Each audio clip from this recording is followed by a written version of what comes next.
Okay, start करते हैं Indian map. और इंडियन मैप में हम लोगों ने लास्ट लेक्चर में भारत के जितने भी सी पोस्ट हैं, मेजर, माइनर, इंपॉर्टेंट, सारे के सारे कंप्लीट कर लेते हैं। सी पोस्ट में कोई दिक्कत? ठीक है, फटाक से एक रिवीजन मुझे करा दो। क्या है, जैसे ये दिखाई दे रहा है मैप। अगर मैं कहूँ ये पॉइंट 1 नंबर,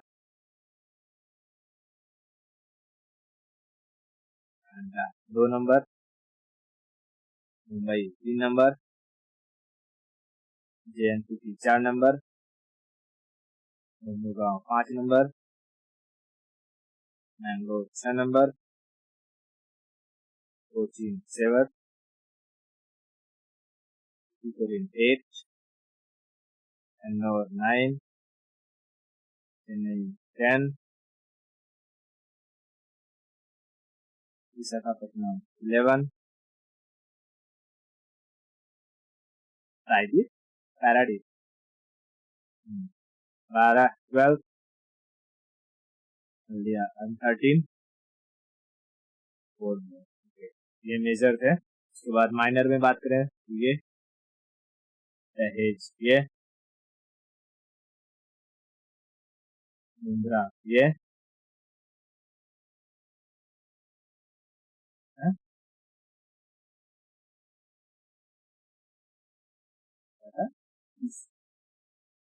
पिपाव पिपाव पिपाव, ठीक है, पिपाव। और यहाँ पे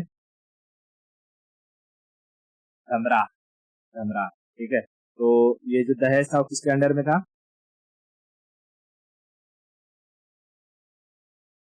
गुजरात गवर्नमेंट के। मुंद्रा अडानी, पिपाव रिलायंस के। और ठीक है, ये तो मुंद्रा का तो उड़ीसा गवर्नमेंट है, ठीक है। जितने बड़े पोर्ट होते हैं वो कौन कंट्रोल करता है? सेंट्रल। और छोटे स्टेट या प्राइवेट? प्राइवेट में सबसे बड़ा पोर्ट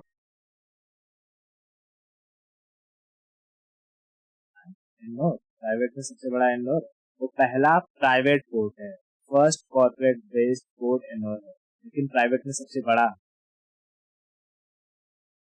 अडानी वाला, ठीक है। ओके, अब आगे हम लोग चलते हैं और समझते हैं 3 कॉन्सेप्ट के बारे में। कौन कौन सा? एक, नेशनल पार्क क्या होता है? National park, wildlife century, wild life sanctuary and biosphere reserve,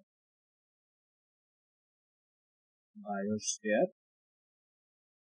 reserve,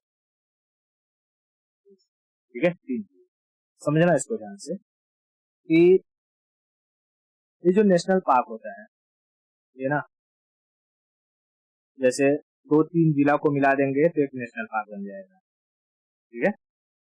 कई सारे नेशनल पार्क को अगर मिला दिया जाता है तो वो बन जाता है वाइल्ड लाइफ सेंचुरी।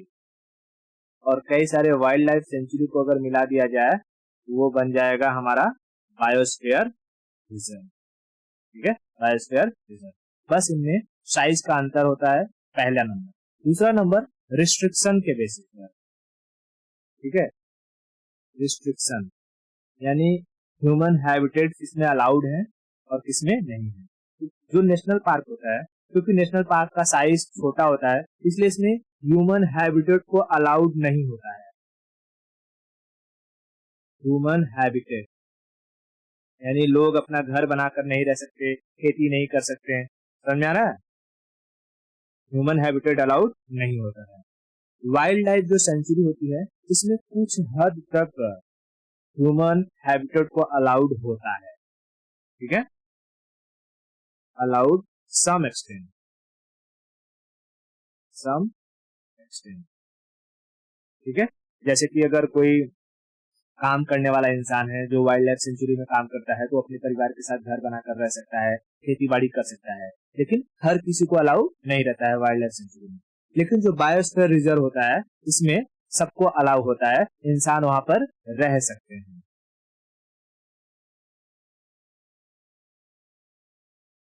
हम्म।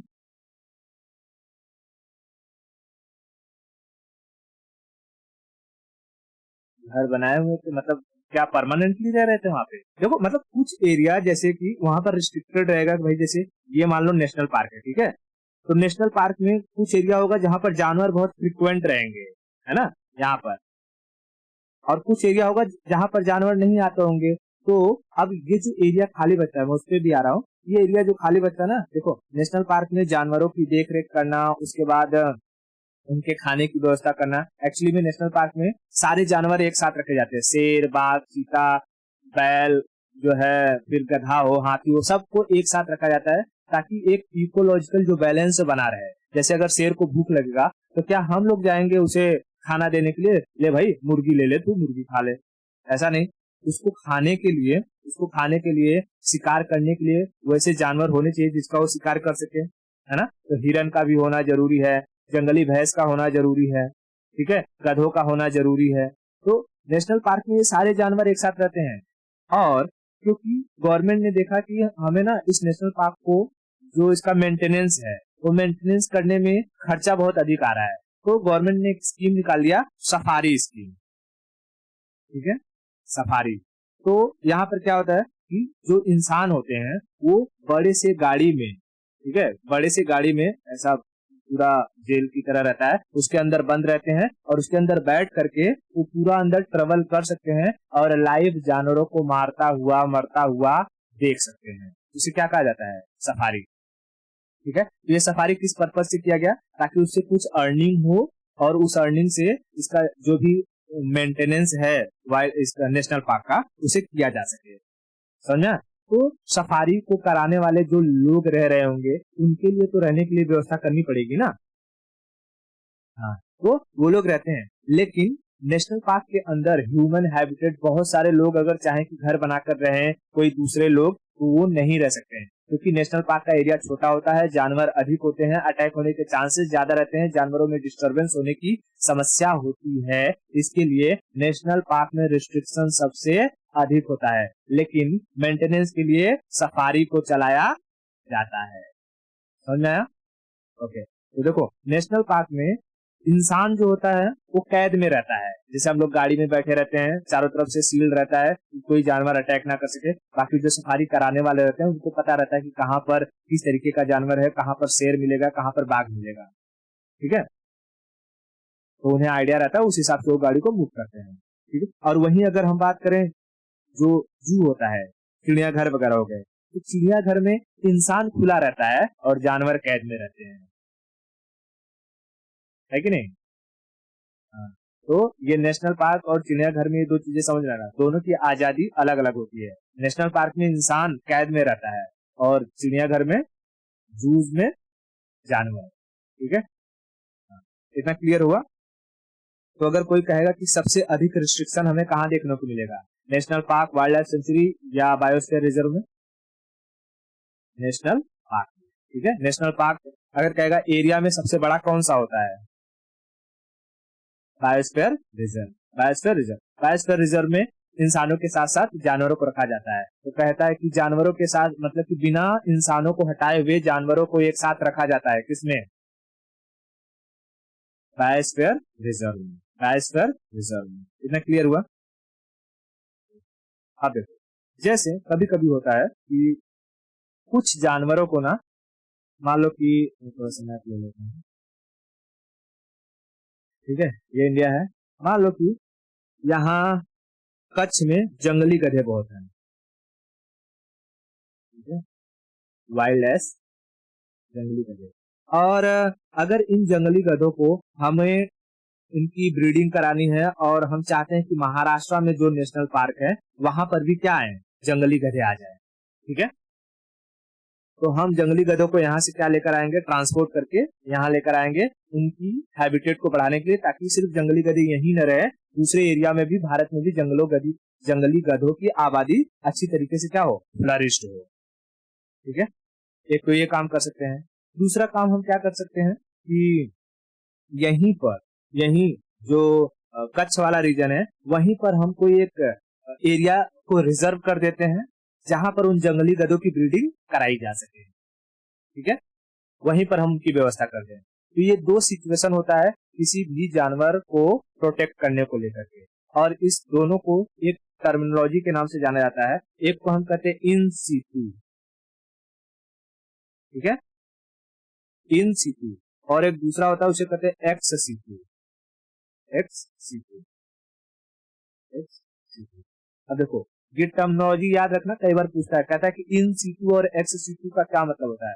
तो जब जानवरों को अपने ही एरिया में, ठीक है, अपने ही एरिया में रिजर्व करके उनका प्रोडक्शन बढ़ाया जाता है, उनकी ब्रीडिंग कराई जाती है, उनका डेवलपमेंट किया जाता है, तो उसे कहते हैं इन सीटू, ठीक है, उन्हें क्या कहते हैं, इन सीटू। लेकिन जब जानवरों को एक जगह से उठा करके दूसरी जगह लाया जाता है, ठीक है, दूसरी जगह लाया जाता है, तो उसे हम कहते हैं ex situ, ex situ. Clear हुआ?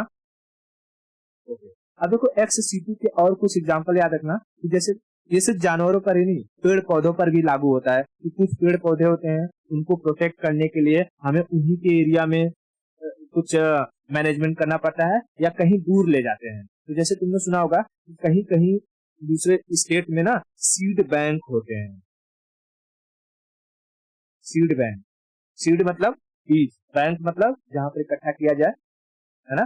तो वो बैंकों में क्या होता है, जितने भी हमारे रेयर रेयर जो प्लांट्स होते हैं उनके सीड को प्रोटेक्ट करके रखा जाता है कि इन फ्यूचर अगर कोई ऐसी बीमारी आ गई जिसकी वजह से हमारे प्लांट खत्म हो जाते हैं, तो हम इस सीड बैंक से उन सीड को निकाल करके वापस से हम उनका प्रोडक्शन कर सकते हैं, उनको डेवलप कर सकते हैं, ठीक है। तो सीड बैंक किसका एग्जाम्पल है, एक्स सीटू का, ठीक है, सीड बैंक एक्स सीटू का एग्जाम्पल है। इसी तरीके से जू होता है, जू चिड़ियाघर, तो चिड़ियाघर में भी जानवरों को जंगल से पकड़ करके दूसरी जगह पर लाया जाता है, तो ये भी किसका एग्जाम्पल है,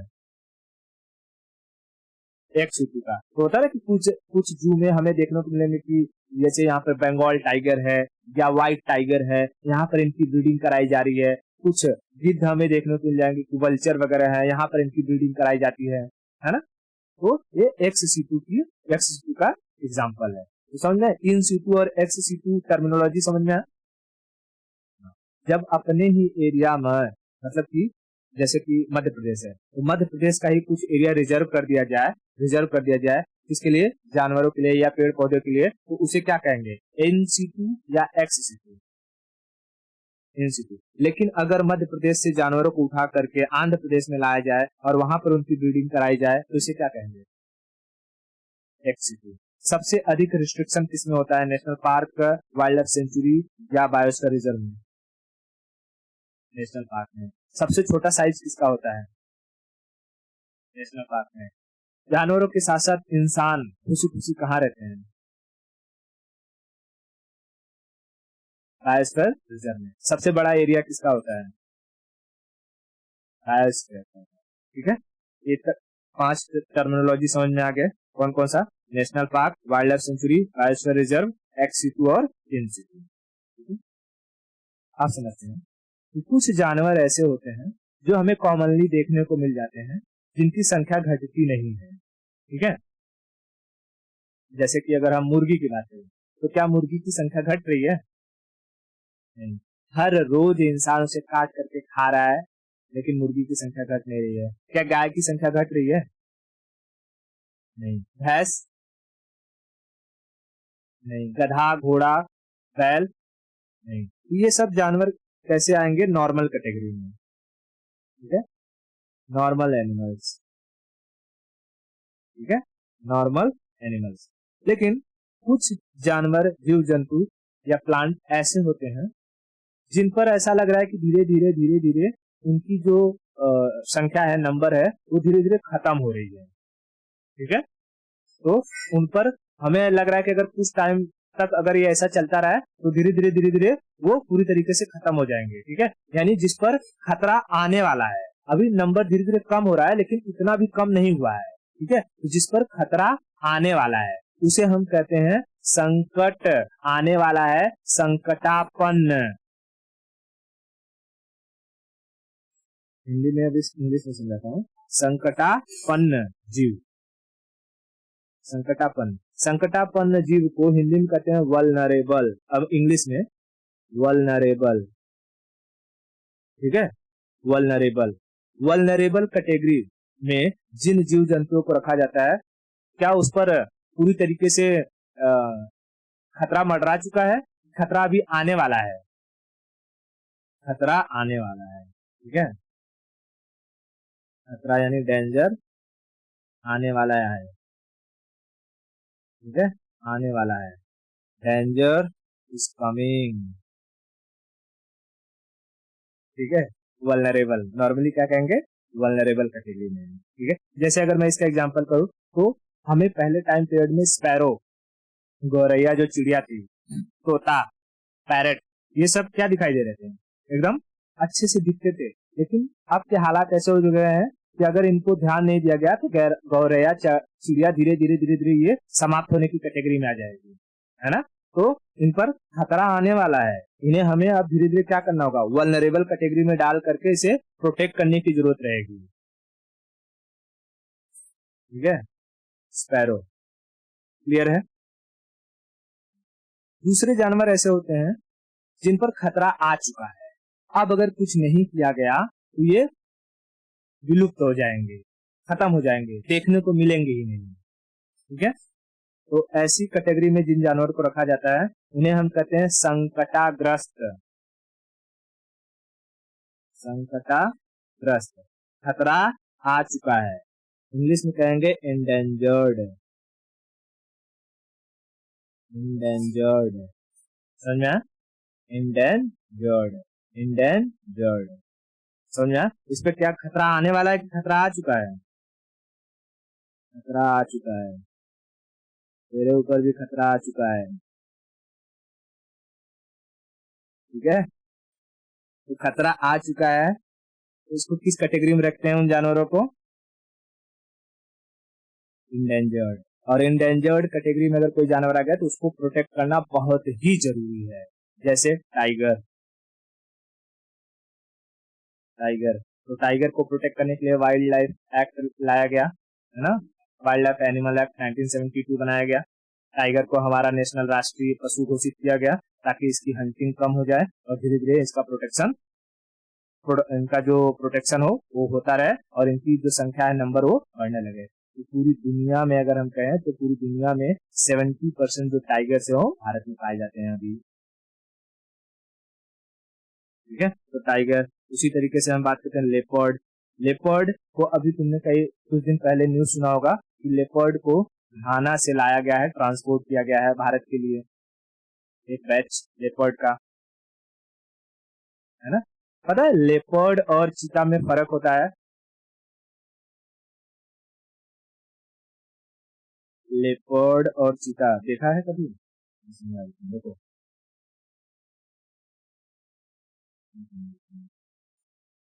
जैसे ये दिखाई दे रहा है, अगर हम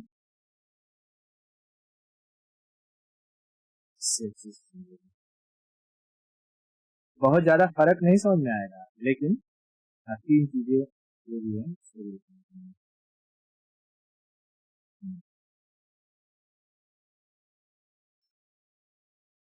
ये याद रखना क्योंकि ये हो सकता है कि एग्जाम में पूछा जाए, क्योंकि अभी जो लेपर्ड है इनको लाया गया है,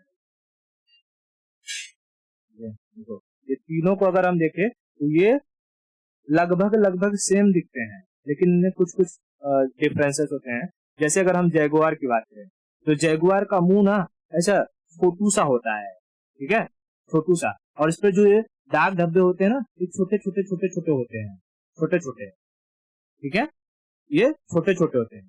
लेकिन वही अगर लेपर्ड की बात करें तो लेपर्ड का जो ये दाग धब्बा होता है ना वो बड़ा होता है, ठीक है, बड़ा बड़ा होता है, बड़ा बड़ा, समझ में आ रहा है क्या। हाँ, और ये जो लेपर्ड होता है, लेपर्ड पेड़ पर चढ़ सकता है एकदम आसानी से, दिखाई दे रहा है क्या, ये अपने अपने मुंह में एक हिरन को दबोच कर भी ये पेड़ पर चढ़ सकता है एकदम, लेकिन ये चीता और ये जैगुआर पेड़ पर नहीं चढ़ सकते हैं, ठीक है। और जो चीता होता है, चीता, उसका पहचानने का तरीका है कि उसकी आंखों से ऐसे लगता है कि आंसू टपक रहा है, ब्लैक कलर में ये मार्किंग रहती है। और इसका जो स्पॉट होता है ये यूनिफॉर्म होता है, जैसे सर्कल में रहेगा लेकिन एक सेम साइज का लगेगा, सेम साइज का है।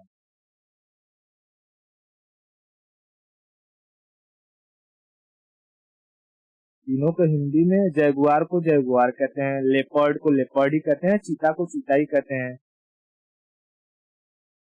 इनका हिंदी इंग्लिश सेम ही है।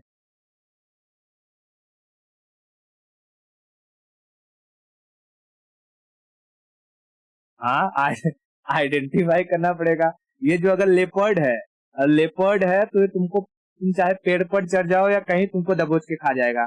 चीता की खासियत है कि इन तीनों में सबसे तेज दौड़ने वाला है चीता, ठीक है। और लेपर्ड की खासियत ये पेड़ पर चढ़ जाता है, ठीक है। और जैगुआर दो कलर में पाए जाते हैं, एक तो इस कलर में और मोस्टली ये ब्लैक कलर में जैगुआर पाए जाते हैं, ठीक है। तो ये भी पेड़ पर चढ़ पाता है लेकिन बहुत ज्यादा, जितनी स्पीड से लेपर्ड चढ़ता है उतनी स्पीड से नहीं, ठीक है। जैगुआर मोस्टली अगर हम देखें तो ब्लैक कलर में देखने को मिलता है जैगुआर। अरे ये गाड़ी नहीं, उसी के उसको तो गाड़ी बोलते हैं।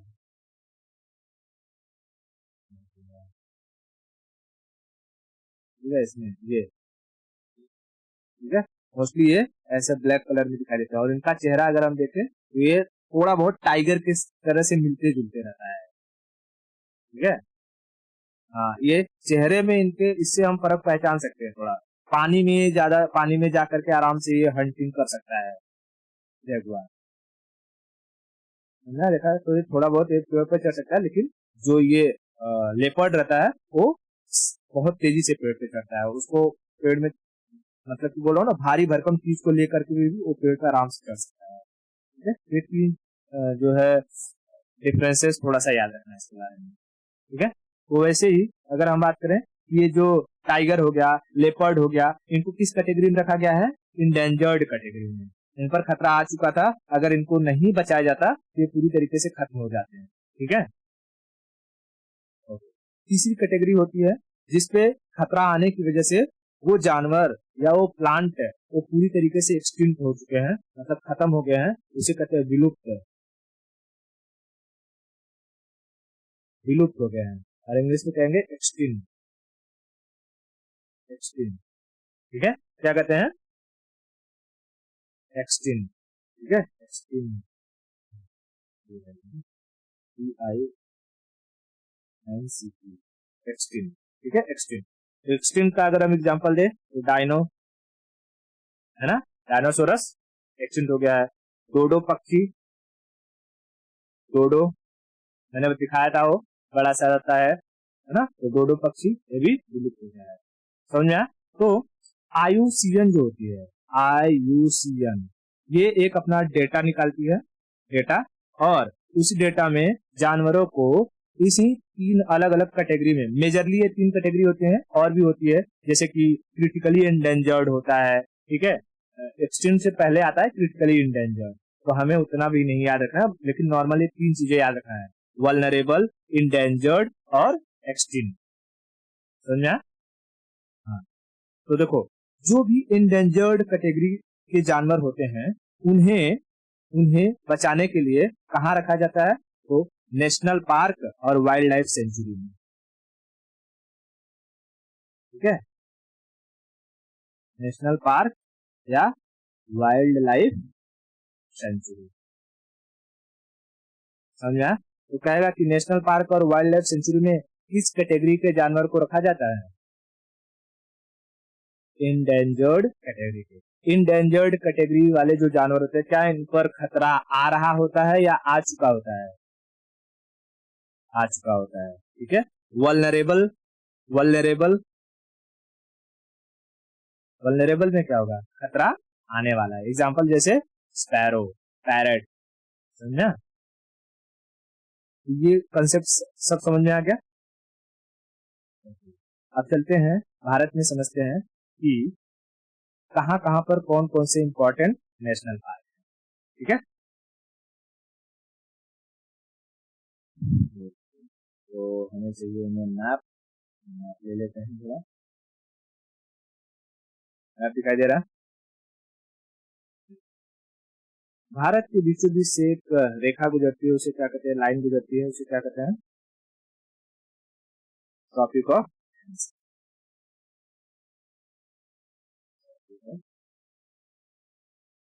अब देखो यहाँ पर हम लोग जितनी भी नेशनल पार्क याद करेंगे उसे बोल बोल के याद करना है। मैं नेशनल पार्क बोलूंगा और ऐसे मार्किंग करूंगा, तो तुम्हें क्या करना है, स्टेट का नाम बोलना है, ठीक है। तो हम लोग ट्रॉपिक ऑफ कैंसर के बेसिस पर पहले ऊपर वाला सेक्शन देख लेंगे पूरा, उसके बाद हम लोग अगर देखेंगे टाइम रहेगा तो नीचे वाला देखेंगे, नहीं तो उसको नेक्स्ट लेक्चर में देखेंगे, ठीक है। हाँ, तो ये याद करना बहुत इंपॉर्टेंट है। अगर ये याद नहीं हुआ तो समझ लो कभी याद नहीं होने वाला है, ये यहीं पर याद कर लेना है, ठीक है। चलो तो हम शुरू करते हैं लद्दाख से। लद्दाख में हमें देखने को मिलेगा Hemis national park. Hemis national park, Ladakh, Hemis national park, Ladakh, Hemis national park, Ladakh. उसके बाद आते हैं जम्मू कश्मीर। जम्मू कश्मीर में हमें मिलेगा city forest, city forest, city forest. City forest का ही दूसरा नाम है सलीम अली, सलीम अली। तो city forest Jammu Kashmir, city forest Jammu Kashmir. City forest का दूसरा नाम सलीम अली, सलीम अली। जम्मू कश्मीर में ही हमें देखने को मिलेगा टचिंगम, टचिंगम किश्तवाड़, टचिंगम किश्तवाड़, ठीक है। देखो एक तीन याद रखना है, सलीम अली, टचिंगम किश्तवाड़, सलीम अली, टचिंगम किश्तवाड़, सलीम अली, टचिंगम किश्तवाड़, ठीक है। तो सलीम अली, टचिंगम किश्तवाड़ कहाँ है, ठीक है। तो मैं हर बार जब बोलूंगा तुम्हें स्टेट का नाम बोलना है, सलीम अली, टचिंगम किश्तवाड़, हेमिस। सलीम अली का दूसरा नाम सिटी फॉरेस्ट है, सिटी फॉरेस्ट है। अब आते हैं हिमाचल प्रदेश में। हिमाचल प्रदेश में हमें देखने को मिलेगा Himalayan, Himalayan, Himalayan national park, Himalayan national park. Kheer Ganga और इंदर किला, हिमालयन खीर गंगा और Inder Kila, Himalayan Kheer Ganga Inder Kila, Himalayan, Himachal Pradesh, Kheer Ganga, Inder Kila, Hemis, city forest, Dachigam, Salim Ali, Kishtwar, Kishtwar Himachal में है, किश्तवाड़ जम्मू कश्मीर में है। खीर गंगा हिमाचल, हिमालयन, इंदर किला, ठीक है। ये तीन स्टेट याद हो गए। नीचे आते हैं उत्तराखंड में, Jim Corbett, Uttarakhand, Jim Corbett, Jim Corbett का ही दूसरा नाम है हेली, हेली, ठीक है, हेली। तो Jim Corbett, Hailey, Uttarakhand, Jim Corbett का ही नाम क्या है, हेली है, ठीक है। अब देखो इसमें एक ट्रिक याद रखना कि उत्तराखंड में एक थे राजा जी, ठीक है, राजा जी, राजा जी की शादी होती है नंदा देवी से। कहाँ होती है, तो फूलों की घाटी में, फ्लावर वैली में। और राजा जी क्या करते थे, जिम करते थे, ठीक है। तो राजा ji, Nanda Devi, flower valley, Jim Corbett, ये सारे के सारे नेशनल पार्क कहाँ है, उत्तराखंड में, उत्तराखंड में, ठीक है, उत्तराखंड में। उत्तराखंड में हमें क्या रखना है, Raja ji, Nanda Devi, flower valley, Jim Corbett. बोलो, Raja ji, Nanda Devi, flower valley, Jim Corbett. ठीक है, Rajaji, Nanda Devi, flower valley, Jim Corbett. Rajaji, Nanda Devi, flower valley, Jim Corbett. Rajaji, Nanda Devi, flower valley, Jim Corbett. Jim Corbett का दूसरा नाम Hailey national park. Hailey national park, ठीक है, हेली नेशनल पार्क। इतना याद हो गया? वापस वापस मैं अभी माफी करूंगा। हेमिस, लद्दाख। किश्तवा, जम्मू कश्मीर। सलीम अली, जम्मू कश्मीर। सलीम अली का दूसरा नाम city forest. Dachigam, Jammu Kashmir. Himalayan, Inder Kila. Kheer Ganga, Rajaji, flower valley, Nanda Devi, Uttarakhand. और जिम कार्बेट, जिम कार्बेट का दूसरा नाम हेली, ठीक है। ये कौन सा है जो मैं मार्क कर रहा हूँ? ठीक है, ओके। अब आते हैं हम लोग उत्तर प्रदेश में। उत्तर प्रदेश में हमें मिलेगा दूधवा। दूधवा, दूधवा नेशनल पार्क, उत्तर प्रदेश। चंद्रप्रभा, दूधवा और चंद्रप्रभा, दूधवा और चंद्रप्रभा। दूधवा नेशनल पार्क, दूधवा नेशनल पार्क, चंद्रप्रभा, दूधवा, Chandraprabha. Rajaji, city forest, Himalayan, Hemis, ठीक है, ओके। यहाँ आते हैं बिहार में। बिहार में हमें देखने को मिलेगा वाल्मीकि और उदयपुर। वाल्मीकि और उदयपुर, वाल्मीकि और उदयपुर, वाल्मीकि, उदयपुर। वाल्मीकि और उदयपुर कहाँ है? वाल्मीकि, उदयपुर। दूधवा, जिम कार्बेट, खीर Ganga, टचिंगम, Hemis, Inder Kila, Himalayan, Rajaji, Nanda Devi, flower valley, Chandraprabha, Udaipur, Bihar में, ठीक है, ओके। अब यहाँ आ जाते हैं और हम लोग चलते हैं हरियाणा में, ठीक है। हरियाणा में, हरियाणा में याद रखना सुल्तानपुर और कालेसर। सुल्तानपुर और कालेसर, सुल्तानपुर और कालेसर, सुल्तानपुर और कालेसर, सुल्तानपुर और कालेसर। सुल्तानपुर और कालेसर कहाँ? हरियाणा। सुल्तानपुर कालेसर, सुल्तानपुर कालेसर, ओके, ठीक है, इतना याद हो गया हरियाणा में।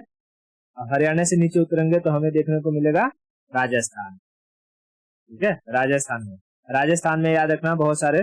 राजस्थान में सबसे इंपॉर्टेंट रणथंबोर, राजस्थान। रणथंबोर, राजस्थान। घाना, राजस्थान। हाँ, घाना, घाना, घाना, घाना। घाना का ही दूसरा नाम है केवला देव। केवला देव, केवला देव। तो रणथंबोर, राजस्थान। केवला देव, केवला देव का दूसरा नाम घाना। सरिस्का, राजस्थान। अभी हम राजस्थान में घूम रहे हैं, जितने भी है सब घूम। Sariska, Rajasthan. Desert national park, Rajasthan.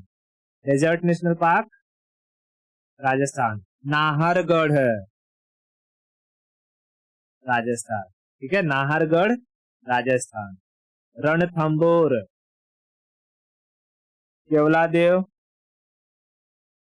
Sariska, desert national park, Nahargarh, Udaipur, Valmiki, Dudhwa, Chandraprabha, Kheer Ganga, Himalayan, Inder Kila, Jim Corbett, Hemis, Rajaji, Dachigam, flower valley, city forest, city forest का दूसरा नाम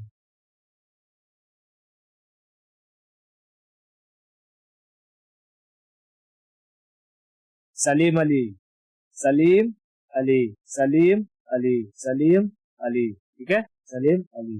ओके, नंदा देवी, केवलादेव, डेजर्ट, नाहरगढ़,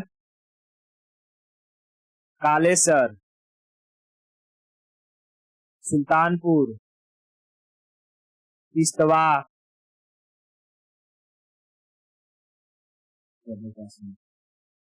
सरिस्का, राजस्थान, ठीक है। अच्छा, इतना याद हो गया। अब हम लोग नॉर्थ ईस्ट वाला याद कर लेते हैं, ताकि ऊपर वाला जो हमारा ट्रॉपिक ऑफ कैंसर के नॉर्थ में सारा सारा है वो पूरा कंप्लीट हो जाए, ठीक है। देखो, भारत में कुल 750 से अधिक नेशनल पार्क है, लेकिन हमें सबके सब याद करने नहीं है, और जिसने सारे के सारे याद कर लिया उसको समझ लो उसका रिजल्ट नहीं होने वाला है, क्योंकि अगर सारा फोकस इस पर रहेगा तो बाकी सारी चीजें छूट जाएंगी। तो आगे आते हैं हम लोग, यहाँ से हमारा है सिक्किम से, है सिक्किम में कंचनजंगा, सिक्किम में कंचनजंगा, ठीक है, सिक्किम में कंचनजंगा, कंचनजंगा। उसके बाद आएंगे हम लोग अरुणाचल में, अरुणाचल में केन, नामदफा, दिहांग, दिहांग, केन, नामदफा, दिहांग, दिहांग, केन, नामदफा, दिहांग, दिहांग, केन, नामदफा, दिहांग, दिहांग, ठीक है, डी, हाँ, दिहांग, दिहांग, हाँ, दिहांग, दिहांग एक ही में, ठीक है। केन, नामदफा, हालांकि मैं पीडीएफ में सब लिख कर दे दूंगा, लेकिन यहाँ हमको लिखना नहीं, याद करने पे ज्यादा इम्पोर्टेंट मतलब जरूरी है, ठीक है। हाँ, तो केन, नामदफा, दिहांग, दिहांग कहाँ है? अरुणाचल प्रदेश में, अरुणाचल प्रदेश में। कंचनजंगा सिक्किम, केन, नामदफा, दिहांग, दिहांग अरुणाचल, अरुणाचल। वाल्मीकि, उदयपुर, कालेसर हरियाणा में, दचिंगम, केन,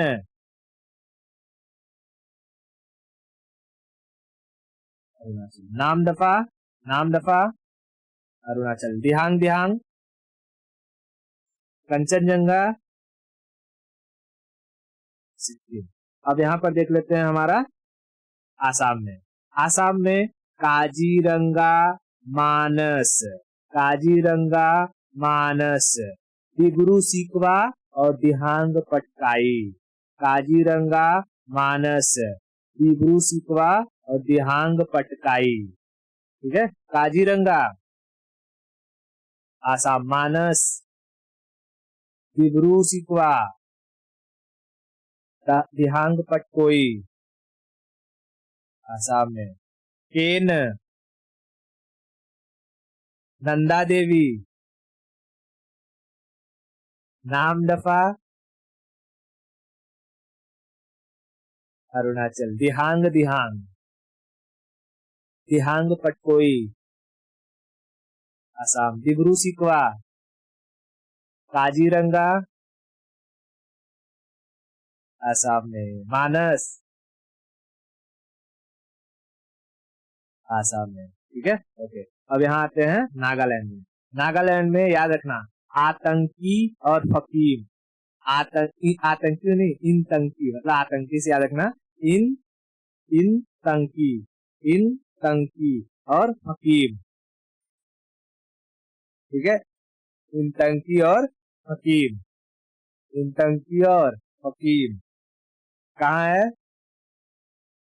नागालैंड। ठीक है, इन तंकी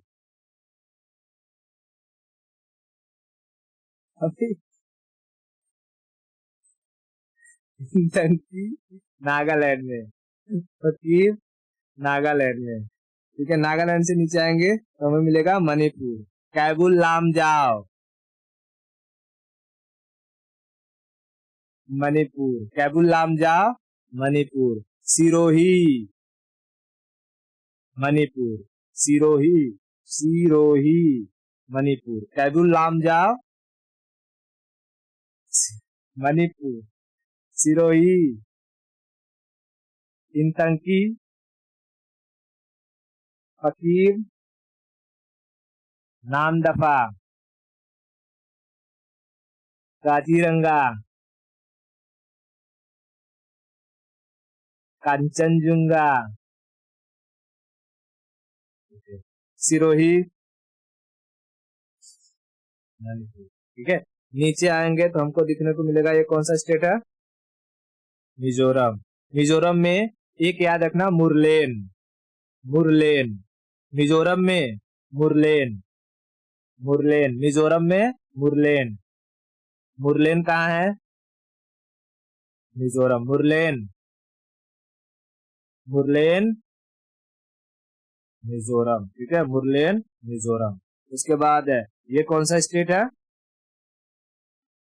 त्रिपुरा, त्रिपुरा। त्रिपुरा में हमें तीन याद रखना है, क्लाउडेड लेपर्ड, बाइजन और राजबरी, क्लाउडेड लेपर्ड, बाइजन और राजबरी, क्लाउडेड लेपर्ड, बाइजन और राजबरी, क्लाउडेड लेपर्ड, बाइजन और राजबरी। ठीक है, क्लाउडेड लेपर्ड, बाइजन और राजबरी, क्लाउडेड लेपर्ड, बाइजन और राजबरी। ठीक है, मुरलेन मिजोरम, मुरलेन मिजोरम, सिरोही, इंतंकी, मुरलेन, कैबुल लामजाओ मणिपुर, बाइजन त्रिपुरा, क्लाउडेड लेपर्ड, राजबरी त्रिपुरा। ठीक है, अब यहाँ बच गया एक हमारा मेघालय।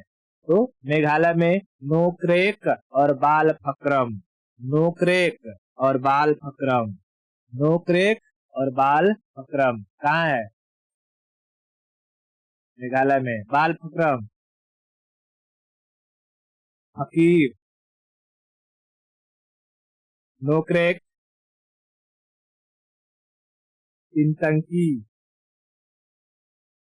Murlen, clouded leopard Tripura, Namdapha, Nokrek, Kaziranga